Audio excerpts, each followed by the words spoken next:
মা দুর্গার পূজা হয় পতিতালয়ের মাটি নিয়ে, তাই তো? 9 জায়গার মাটি লাগে বাবা, তার মধ্যে পতিতালয়ের মাটিটাও দিতে হয়। কেন? আমরা জানি অস্পৃশ্য নারী ওরা, তাহলে পতিতালয়ের মাটিটা কেন মা দুর্গার পূজায় লাগলো? এখানে অনেকে অনেক রকম মত দিয়েছে বাবা। পতিতালয়ের মাটি মা দুর্গার পূজায় কেন লাগানো হয় জানেন? একদিকে যেমন বলছে নারী জাতিকে সম্মান করানোর জন্য, কারণ কোন নারী অস্পৃশ্য নয়, নারী না হলে কখনো জগৎ সৃষ্টি হতো না, তাকে যেমন সম্মান করানোর জন্য, তেমন আরো একটা কারণ দিয়েছে বাবা। বলছে যখন কোনো পুরুষ ওই পতিতার ঘরে যায়, তখন তার কামনা বাসনা চরিতার্থ করতে গিয়ে যখন এই পতিতার ঘরে প্রবেশ করবে, পুরুষের যত পুণ্য সঞ্চয় থাকে সমস্ত পুণ্য সঞ্চয়গুলো ওই পতিতার মাটিতেই পরিণত হয় বাবা। ওইখানেই সব দিয়ে আসে তার পুণ্য, আর ওখান থেকে তার বদলে নিয়ে আসে সেই পুরুষ যত দুঃখ যন্ত্রণা যত অভিশাপ, সেগুলো সেই পুরুষ নিয়ে আসে বাবা। কিন্তু পতিতার মাটিতে সে তখন তার পুণ্য ফল যেটুকু থাকে, প্রত্যেকটা মানুষের জীবনে পাপও থাকে পুণ্যও থাকে, কিন্তু কোন পুরুষ যখনই পতিতার গৃহে একবার প্রবেশ করবে, আর প্রবেশ করা মাত্রই তার সমস্ত পুণ্যগুলো ওই পতিতার মাটিতেই পরিণত থেকে যাবে বাবা। সেই জন্য মনে করা হয় ওটাও একটা পুণ্য মাটি। আর এটাও বলা হয়েছে যে একমাত্র পতিতাদের যতটা ক্ষমতা দেবতাদেরও সেই ক্ষমতা নেই। এ কথাটা কেন বলেছিল জানেন? একবার ইন্দ্র বিশ্বামিত্রের কঠিন তপস্যাটাকে ভঙ্গ করতে চেয়েছিল। এতটা কঠিন তপস্যা করছে, এত ক্ষমতা আছে ইন্দ্রের, কিন্তু ইন্দ্র কিছুতেই তার তপস্যা যখন ভাঙতে পারেনি, তখন মেনকা নামে অপ্সরাকে পাঠিয়েছিল বিশ্বামিত্রের কাছে। যেটা ইন্দ্র পারেনি তার তপস্যা ভাঙতে, কিন্তু মেনকা পেরেছিল বাবা। একটা অপ্সরা হয়ে, স্বর্গের অপ্সরা হয়ে মেনকা বিশ্বামিত্রের সামনে যেই না নাচ করলেন, বিশ্বামিত্রের এত কঠিন তপস্যা সব ভঙ্গ হয়ে গেল। মেনকার নাচে গানে রূপে রূপে মোহিত হয়ে এত কঠিন তপস্যা সব ভঙ্গ হয়ে গেল বাবা। এ থেকেই বোঝা গেল, সেখান থেকেই সৃষ্টি, যে পতিতাদের যে ক্ষমতা তা দেবতাদেরও ক্ষমতাকে হার মানিয়ে দিল, তার প্রমাণ মেনকা। হ্যাঁ, সেই জন্য সেই পুণ্যভূমি মনে করে এবং প্রত্যেকটা নারী জাতিকে যাতে কেউ কলঙ্কিত না করে, সেই জন্য সম্মান জানানোর জন্য পতিতার মাটি, এই তিনটে কারণ আছে বাবা। এই কারণে মা দুর্গার পূজায় লেগে যায়। সেদিনই গান্ধারীকে তেমন ভগবান সম্মান জানিয়েছিল, মাগো তুমি মা হয়ে আজকে যে তুমি আমাকে অভিশাপ দিলে, তোমার অভিশাপটাকে আমি মাথায় করে নিলাম। দুর্যোধনের সারা শরীর লোহা হয়েছিল না, কিন্তু ভগবান ছলনাটা জানতো বলে তো কলা পাতা পড়িয়েছিল। এই জায়গায় আঘাত করাতে দুর্যোধন যখন শেষ হয়ে গেল, মৃত পুত্রদেরকে বুকের মধ্যে নিয়ে গান্ধারী চিৎকার করছে, দুর্যোধন আমার সব ছেলে চলে গেল, আমাকে আর কে মা বলবে? আমার এত সন্তান, কিন্তু মা বলার মতো আমার আর কেউ নেই। যখন হাহাকার করে কাঁদছে না, ঠিক এমন সময় হঠাৎ গান্ধারীর কানে আসলো একটা হাসির আওয়াজ। কে?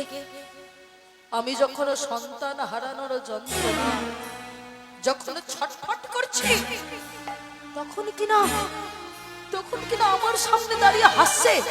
কে তুমি? যদি সাহস থাকে আমার সামনে এসে দাঁড়াও।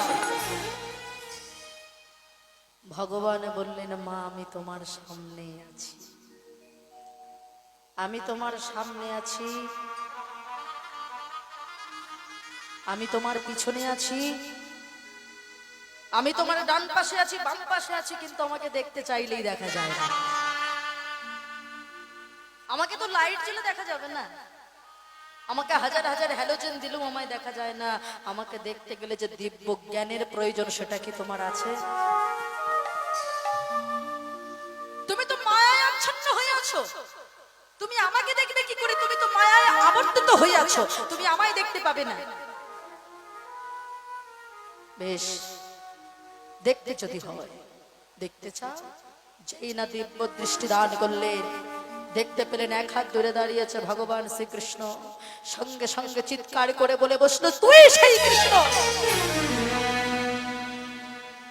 যে আমার বংশকে ধ্বংস করে দিয়েছিস। তুই হলি সেই কৃষ্ণ যে আমাকে মা বলার মতো কাউকে বাঁচিয়ে রাখিসনি। আমি তোকে অভিসম্পাদে করলাম, আমার মতো তরু তেমন যদু বংশ ধ্বংস হবেই হবে। ভগবান বললেন, মাগো দোষটা কি আমার? দোষ তোমার নয়। তুমি ভালো করেই জানো আমি কখনো কাউকে মারি না। হ্যাঁ, ভগবান কাউকে মানে না বাবা, আমি কখনো কাউকে মারিনি। তুমি আমাকে দোষ দিচ্ছ বিনা কারণে। राम किसी को मरे नहीं ऐसा नहीं, राम अपने आप मार जाते हैं करके पूरा काम। যে যার কর্ম দোষে মরে। আমি কাউকে মারি না, আমি একটা পিঁপড়েকে পর্যন্ত মারি না। তুমি আজকে আমাকে দোষ দিচ্ছ। মনে করে দেখো, যেদিন গান্ধারী, তুমি মা গান্ধারী যেদিন যুধিষ্ঠিরকে আশীর্বাদটা করেছিলে, যুধিষ্ঠির তোমাকে যুদ্ধের দুদিন আগে যুধিষ্ঠির তোমার কাছে এসেছিল প্রণাম করতে, আশীর্বাদ নিতে। তুমি কি বলেছিলে? ওর মাথায় হাত দিয়ে বলেছিলে, ধর্মের হবে জয়, অধর্মের হবে পরাজয়। বলনি? তুমি জানতে না যে তোমার ছেলেরা অধর্মের হয়ে লড়াই করছে? তুমি জানতে না যে পঞ্চপাণ্ডব ধর্মের হয়ে লড়াই করছে? তাহলে তুমি কেন করেছিলে? সেদিন তুমি বলেছিলে, ধর্মের হবে জয়, অধর্মের হবে পরাজয়। তাহলে মা হয়ে আশীর্বাদটা করে দিয়েছিলে, মনে পড়ে না মা? আজকে আমাকে দোষ দিচ্ছ কেন? কিন্তু তবু তুমি মা হয়ে যখন তুমি বলেছো আমার যদুবংশ ধ্বংস হবে, আমি তোমার অভিসম্পদটাকে মাথায় করে নিলাম, ওটাই হবে আমার যদুবংশ। তোমার কথা মতো ধ্বংস হবেই হবে। ভগবানও পর্যন্ত শিক্ষা দিল যে নারী জাতিকে সম্মান করা উচিত। কি মায়েরা দেয়নি? নারী জাতিকে সম্মান করা উচিত। গান্ধারী অপরাধ করলো, তারপরেও সেই অপরাধ জেনেও তুমি মা হয়ে অভিশাপ দিতে যদি পারো, তবে আমি সেটা কেন নিতে পারবো না? অভিশাপটা ভগবান হয়ে নিয়েছে। সঙ্গে বলে বসলো, হরে কৃষ্ণ, তুই ভগবান বলে একমাত্র পেরেছিস আমার দুঃখটাকে নিতে। কিন্তু বলতে পারিস বাবা, আমাদের কেন এত দুঃখ, কেন এত কষ্ট, কেন এত যন্ত্রণা? ওরে কৃষ্ণ, তুই যদি ভগবান হবি তবে কেন এত দুঃখ পেতে হয়?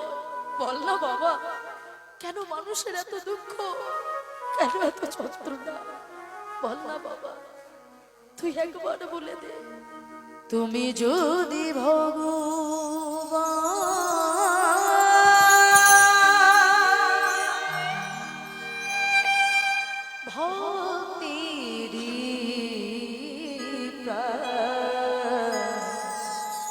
তবে কেন দুঃখ বলয়া,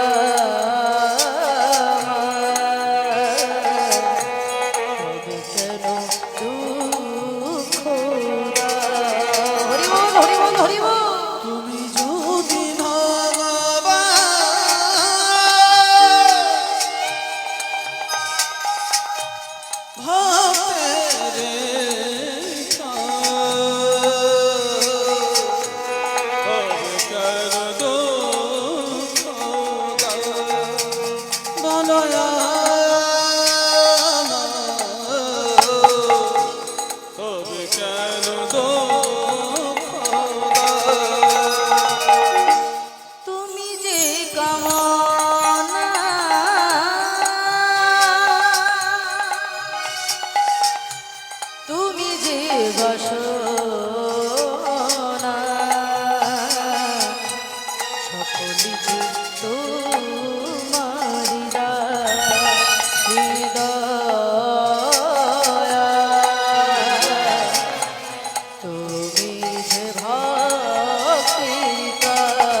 বাসনা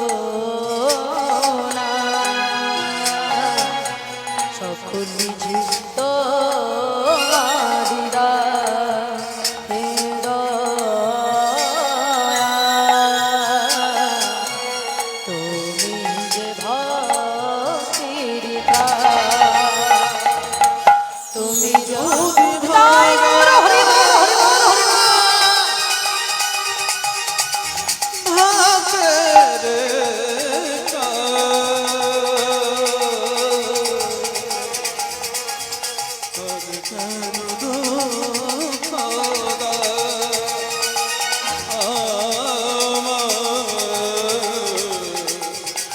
তবে কেন দুঃখ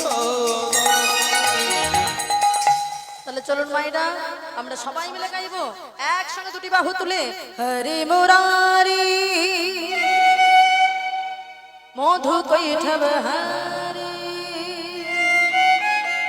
গোপাল গোবিন্দ মুকুন্দ সর হরি বল হরি বল হরি বল হরে মুরারে মধু কৈঠ হরে গোপাল গোবিন্দ মুকুন্দ সৌরে হরে মুরারি মধু কৈঠব হরি গোপাল গোবিন্দ মুকুন্দ সর হরি হরি বল হরি বল হরে মুরারে মধু কৈঠ হরে গোপাল গোবিন্দ মুকুন্দ সৌরে হরে মুরারি মধু কৈঠব হরি গোপাল গোবিন্দ মুকুন্দ সরে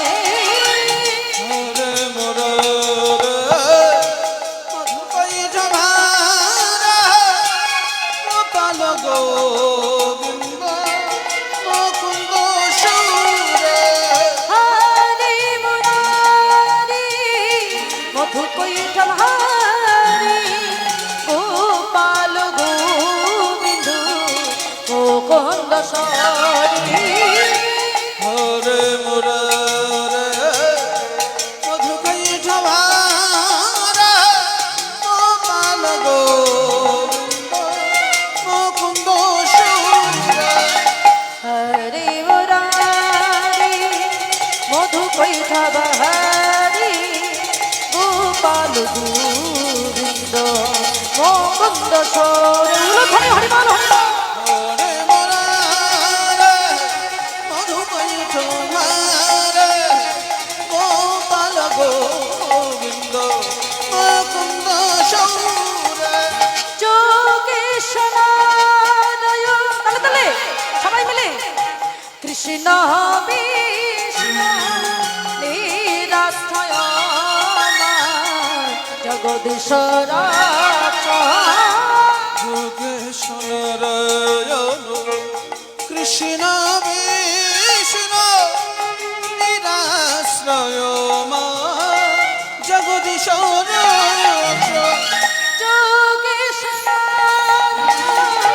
কৃষ্ণ বিষ্ণু নিরাশ্রয়